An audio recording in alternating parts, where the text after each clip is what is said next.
चलिए बढ़ते हैं आगे। कांग्रेस के प्रदेश प्रभारी सुखजिंदर रंधावा का बड़ा बयान सामने आया है। सचिन पायलट पर जी मीडिया से बोले हैं रंधावा, पायलट का मुद्दा सही है लेकिन तरीका गलत है।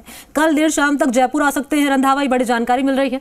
रंधावा ने जी मीडिया से खुलकर बातचीत की और कहा कि आज पंजाब में हूँ, जयपुर नहीं आ पाऊंगा। लेकिन सचिन पायलट के रवैये पर उन्होंने हैरानी जताई है। कहा गया है कि पायलट को मुझसे बात तो करनी चाहिए थी। रंधावा कह रहे हैं कि पायलट 1.5 साल डिप्टी सीएम रहे हैं, उन्होंने ये मुद्दा क्यों नहीं उठाया वसुंधरा के भ्रष्टाचार का। रंधावा आगे कह रहे हैं कि जयपुर आने के बाद पायलट से बात करूंगा, मुख्यमंत्री अशोक गहलोत से भी बातचीत करूंगा। ये भी कह रहे हैं कि भ्रष्टाचार के खिलाफ पूरी कांग्रेस लड़ाई लड़ रही है। हमारे नेता राहुल गांधी को तो भ्रष्टाचार का मुद्दा उठाने की ही सजा मिली है और भ्रष्टाचार के मुद्दे पर तो मैं क्लियर हूँ। भ्रष्टाचार के खिलाफ बात करना पायलट का अधिकार है, भ्रष्टाचार के खिलाफ मैं साथ हूं, ये भी कहा गया रंधावा की ओर से। और पायलट से एक्सप्लेनेशन या शो कॉज के सवाल पर बोले हैं कि फिलहाल पायलट को कोई नोटिस या एक्सप्लेनेशन नहीं। सहयोगी शशि मोहन शर्मा का मैं रुख करना चाहूंगी। शशि मोहन शर्मा, कहा गया रंधावा की ओर से कि आज तो मैं नहीं आ पाऊंगा जयपुर, लेकिन कल जब आऊंगा तो पायलट से भी बातचीत करूंगा और मुख्यमंत्री अशोक गहलोत से भी बातचीत करूंगा। लेकिन सवाल यही जो कि विपक्षी पार्टी बीजेपी भी लगातार उठा रही है कि आखिर सिर्फ फुटअव्वल कब खत्म होगा। देखिए मनी, राजनीतिक पार्टी है और राजनीतिक पार्टी में जब तक राजनीति चलती रहेगी तब तक ये चीजें चलती रहेंगी, चाहे कोई सी भी पार्टी हो। ये खत्म हो जाए बहुत आसानी से, ऐसा अभी तो फिलहाल नहीं लगता।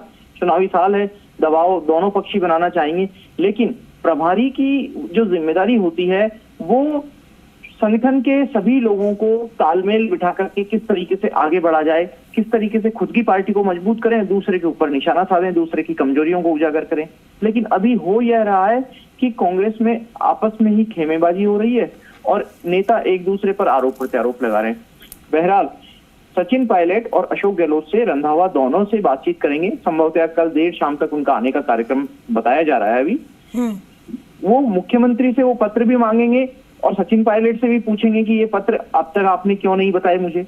जब रंधावा हमसे बातचीत में सुबह कह चुके हैं कि सचिन पायलट ने उनके सामने मुद्दा नहीं रखा, वरना वो इस मुद्दे पर बातचीत करने की कोशिश करते, सीएम से भी पूछते और वो भी मुद्दे समझते कि कौन कौन से आरोप हैं। उनका ये भी कहना है कि अगर पत्र लिखा है तो स्पेसिफिक आरोप क्यों नहीं लगाए, कौन कौन से मामले में जांच की मांग कर रहे हैं वो। लेकिन सवाल यह है कि क्या आरोप स्पेसिफिक लगाए गए थे या जनरल लगाए गए थे भ्रष्टाचार के आरोप। क्या यह राजनीति की रवायत बन गई है कि भ्रष्टाचार के आरोप लगाओ, सत्ता में आओ और उनको भूल जाओ। इस तरीके के सवाल सचिन पायलट ने उठाए। लेकिन क्या वाकई अगर पायलट मान भी जाते हैं जांच के नाम पर या जांच की बात से, तो क्या जांच हो पाएगी, और जांच हो पाएगी तो क्या लगता है कि इस मामले में कोई ठोस नतीजा, ठोस निष्कर्ष निकल पाएगा। क्योंकि आमतौर पर विपक्ष में रहने के दौरान पार्टियों के पास में कोई तथ्य नहीं होते तब भी इस तरह के आरोप लगा दिए जाते हैं, चाहे पार्टी कोई भी हो। अब कांग्रेस से किस आधार पर ये आरोप लगाए, क्या उनके पास कोई तथ्य थे? अगर वो तथ्य थे तो क्या वो तथ्य पब्लिक डोमेन में रखे गए? बहरहाल कांग्रेस के लिए ये जांच अलग बात हो गई है, लेकिन पार्टी में सब कुछ हालात सामान्य करना, चुनावी साल में सबको स्ट्रीमलाइन करना, एक जाजम पर लेकर आना, सबसे बात करना, सबकी राय सुनना और उस राय के बाद में अपना निष्कर्ष निकाल करके सबके सम्मानजनक हल निकालना, ये बड़ी चुनौती है। इस चुनौती को रंधावा कितना पार पा पाएंगे?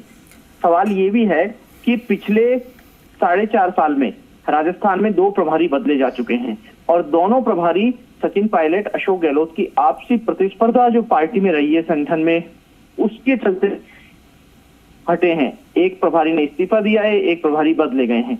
अब रंधावा के कंधों के ऊपर भारी जिम्मेदारी है कि पार्टी आलाकमान ने उन पर जो भरोसा जताया है, जो बड़ी जिम्मेदारी दी है गहलोत और पायलट में तालमेल बिठाने की, उसको पूरा करें और कांग्रेस में ऑल इज वेल की स्थिति लेकर के आए। लेकिन फिलहाल ऑल इज नॉट वेल। क्योंकि प्रभारी की यहाँ पर आपने बात की शशि मोहन, तो इससे जुड़ी बात मैं आपसे जानना चाहूंगी, क्योंकि इससे पहले भी हम देख चुके हैं सचिन पायलट मुखर नजर आए थे, तो हमने ये भी देखा था कि आलाकमान ने इनिशिएट किया था इस मामले में, प्रियंका गांधी की ओर से बातचीत की गई थी सचिन पायलट से।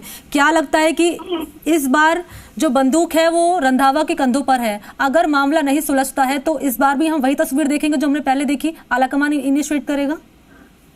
देखिए, रंधावा के कंधों पर बंदूक तो नहीं कही जा सकती, क्योंकि रंधावा किसी पे निशाना नहीं साध पाएंगे और ना वो निशाना साधने की मंशा से आएंगे। लेकिन ये जरूर है कि वो कितनी मजबूत स्थिति अपनी करके आते हैं, कितना मजबूत अपने को बना पाते हैं कि पार्टी के दोनों खेमों की नाराजगी झेल पाए और नाराजगी होने के बावजूद कोई सर्वसम्मत समाधान निकाल पाए।